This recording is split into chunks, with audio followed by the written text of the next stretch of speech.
Number one అంటారు. అసలైన number one Guru Kashi university. And ఇవన్నీ జరుగుతున్నప్పుడు మధ్యలోని we should really talk about Selva. Hmm. Okay, Yeah. ఓ 3-4 రోజులు యుద్ధాలే జరిగాయి నీకు నాకు. Hmm. I was no, Yes. Your yes, I was no. ఎందుకనంటే we're upset. In fact you're upset with whatever the long length character you have played and they have cheated you. After that you said what is the point, నేను చేసి Exactly. ఏమి ఉపయోగం, No. నేను ఇదే తీసుకుంటానంటే ఇంకొంచెం ఓపిక పడదాము అని అంటే you said no I'm going అనేసి అని. అంటే అదొకటే కాదు, నాకు ఇలాంటి దెబ్బలు చాలా జరిగినాయి అప్పట్లో ఇండస్ట్రీలో. ఇదొకటి 3 సినిమాల్లో హీరోగా అడిగి లాస్ట్ డే వరకు వాళ్ళు వెయిట్ చేసి లాస్ట్కి ఇంకొక హీరో దగ్గరికి వెళ్ళారు. Hmm.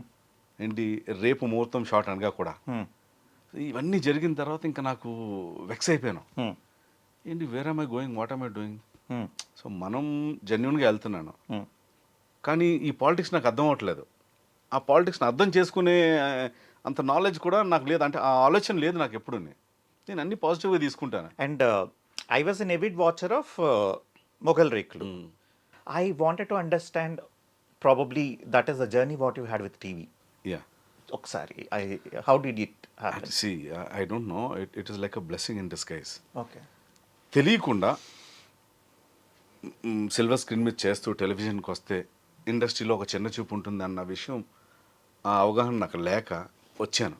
కానీ ఎలా అంటే ఎంత నేను భయపడింది కూడా అదే. మంచి ప్రాజెక్ట్లో పడ్డానంటే, అండ్ అఫ్కోర్స్ దానికి ముందు ఇంకోటి రాఘవేంద్రరావు గారు ప్రాజెక్ట్ ఒకటి చేయడం జరిగింది, Trishulam. That was the first. అప్పుడే మనకు బాగా ఫైట్ అయింది. Then you stop talking to me for so many years. ఇది మనకి ఎప్పుడైతే మొగల్ రేక్లో వాజ్, అంటే నేను అంత ఎక్కువ చూసేవాడిని కాదు, బట్ మా ఇంట్లో అందరూ చూసారు, ఇంక్లూడింగ్ మై ఫాదర్. అసలు ఫస్ట్ క్రిటిక్ మా ఫాదరే.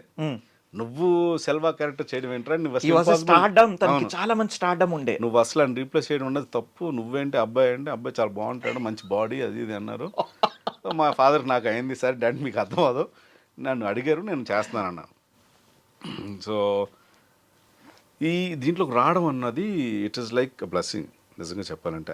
యాజ్ అన్ యాక్టర్గా నేను కొంచెం ఫైన్ ట్యూన్ అవ్వడం, ఇంకా జనాల్లోకి రీచ్ అవ్వడం, that help me a lot. Today what ever I am, నా సినిమాలంతా ఒక 50% అయితే ఈ ఒక్క ప్రాజెక్టు మిగతా 50%. So that I'm always grateful that I'm happy Yeah. That I was there in television. I just wanted to understand, అసలు రాఘవేంద్రరావు గారికి నీ మీద అంత కాన్ఫిడెన్స్ కానీ అంత ప్రేమ కానీ ఎలాగా, how did it happen? See when I came to television first రావడం రాఘవేంద్రరావు గారు పర్యవేక్షణలో, యాటా సత్యనారాయణ గారి డైరెక్షన్లో, it was a mini movie for Zee Telugu. Mini movie అనుకున్నదల్లా అనుకోకుండా ఆ మినీ మూవీ అలా ట్రాన్స్ఫార్మ్ అవుతూ దాన్ని ఒక మెగా సీరియల్ కింద ఛానల్ వాళ్ళు అడగడం జరిగింది రాఘవేంద్ర గారిని, త్రిశూలం. ఓకే.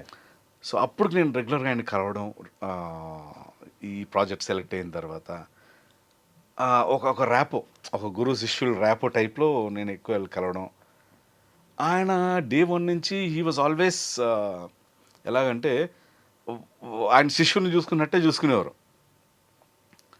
ఇలాగా సార్ ఇలాగ మరి మెగా సీరియల్ అంటున్నారు, నేనేమో టెలివిజన్ ఎక్కువ చేయలేదంటే, పర్లేదురా బాగుంటుందిరా వేషం, మనం సినిమా లెక్కలే తీస్తున్నాం కదా, బాగుంటుంది చేయి అన్నారు.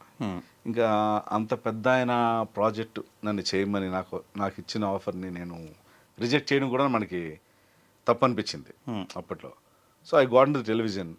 ఆయన ఓకే చెప్పేసిన తర్వాత I started discussing with my friends.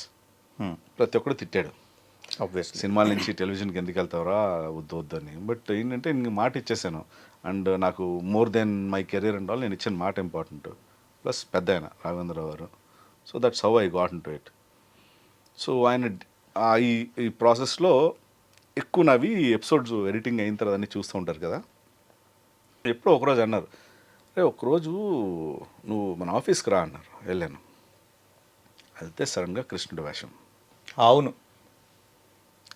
మొత్తం కొంచెం లైట్గా ఐబ్రో షేప్ చేశారు, మొత్తం బాడీ మన హెయిర్ అంతా షేప్ చేసి. అన్నిటికంటే ముందు అన్ని పెట్టుకున్నావు, మీసం ఎందుకు తీయించలేదు, ముందు మీసం తీయించుకున్నా.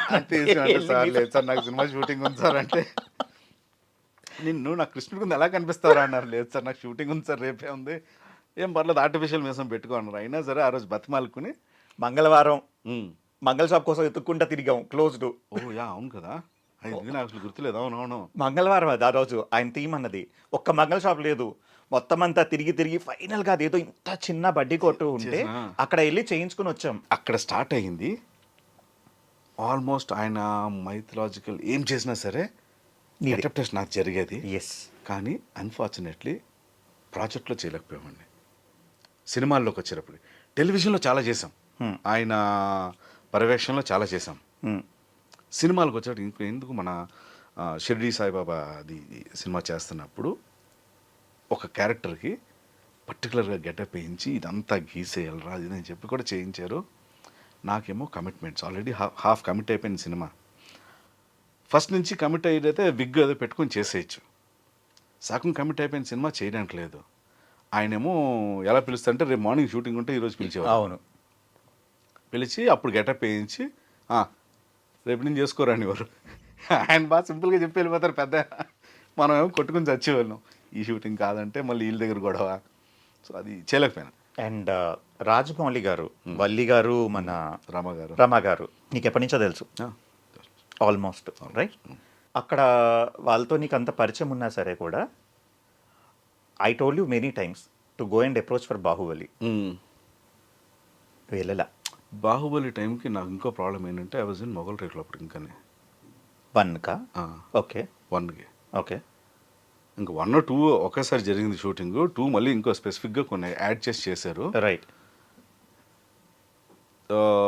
లైక్ ఫర్ ఎగ్జాంపుల్ మంత్లీకి 30 days అంటే 30 daysలో 4 days కన్ఫర్మ్ ఆఫ్ ఫ్రైడేస్. మిగతా రోజుల్లో ఏ రోజు ఉంటుందో ఏ రోజు ఉండదో ఎవరికి తెలియదు. రోజు మొత్తం గంటే ఉంటుంది షూట్. నాకు ఆ గంట చేసుకుని వెళ్ళిపో సెలవు అంటారు అంతే. అసలు మాట్లాడేవా వాళ్ళతో ఎప్పుడైనా ఆ విషయం కోసం? ఆ షూటింగ్ కోసం పక్కన పెట్టు. అడగడం అయితే initial days of my career అడగడం జరిగింది. అప్పటికి ఏది వర్కౌట్ అవ్వలేదు. అంటే ఎలా ఉంటుందంటే ఇప్పుడు మనకి రమ్మగారు తెలుసు, వల్లి గారు తెలుసు, అందరూ తెలుసు. రాజమౌళి గారు పరిచయమే. కానీ ఒక డైరెక్టర్గా చూసుకుంటే రాజమౌళి గారు పరిచయం అన్నది ఫ్యామిలీ ఫ్రెండ్స్ వరకు అది ఓకే. బట్ ఒక డైరెక్టర్ అనేటప్పటికీ ఆయన ఒక కథ రాసుకున్నప్పుడు ఒక క్యారెక్టర్ని ఇలా చూపించాలి, ఈ క్యారెక్టర్ ఇలా ఉండాలి అని ఆయనకు ఒక విజన్ ఉంటుంది. ఆ విజన్కి నేను మ్యాచ్ అయితేనే నాకు ఇవ్వడానికి అవుతుంది తప్ప ఇన్ని సినిమాల్లో ఆయన థాట్లోకి నేను రావాలి కదా. యాజ్ అన్ ఆర్టిస్ట్గా కలుస్తాం, కొన్నిసార్లు కలిశాను. ఎప్పుడైతే అంటే ఇన్ఫ్యాక్ట్ నాకు తెలుసు టెలివిజన్లోకి రావడం వల్ల కూడా నేను I couldn't meet him much. ఎందుకంటే I was so held up with my television schedules that I couldn't meet him. ఎందుకంటే ఆల్మోస్ట్ రోజు మార్నింగ్ వెళ్తే నైట్ 9-10 అయ్యేది. నా పర్సనల్ లైఫ్కే టైం ఉండేది కాదు. ఇంకా నేను మళ్ళీ నా ఎవరన్నా ప్రొఫెషనల్గా ఎవరన్నా కలవడానికంటే టైం ఉండేది కాదు. అందుకని ఆ కొన్ని సంవత్సరాలు నేను అసలు సినిమాలు చేయలేకపోయాను. అడపా తడపా చేసినా సరే చాలా డిఫికల్ట్ అయ్యేది డేట్స్ అడ్జస్ట్ చేయడానికి. ఇంకొక